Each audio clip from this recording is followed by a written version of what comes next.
The Nyotreb Indigenous Women's Society offers placement assistance to courses in healthcare that include nursing, MBBS, and BSc in Allied Health Sciences, Technology, and many others. For details, contact 97749-90534 and 98561-72263.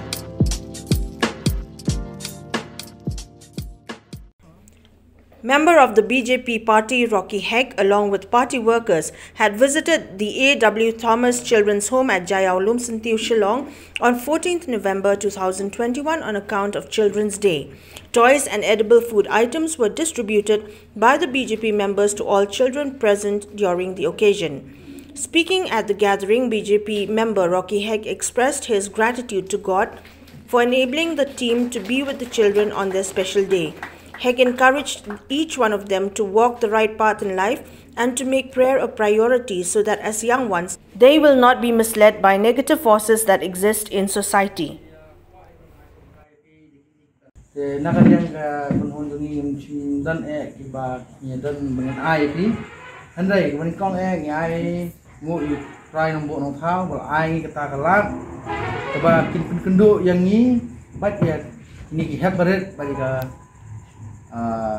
Shelter home ke jong pi hang de dia kani kadi kasin ke baningkong ke bangawan yuk kejat bat ken hon ke jong hang de andai ngira tan ke jingmot na do menno andai nim sim lala bangin ya poi hang ne nama wa lai ke perthai ya bangin ya rung yami ni melong te dina ta daw ke perslam yang ngiru te hagani ke flemat hi yo alat bangin mel jingmot para mangi nama wa Hangapor mencuangi dang yang kena kino hikai ki jongi ru ki jupin lek sobha yangi sesuatu te kelade ke palipat ke jongi bangin pek in me lenti bangin pek ya ka bha kamiat jongi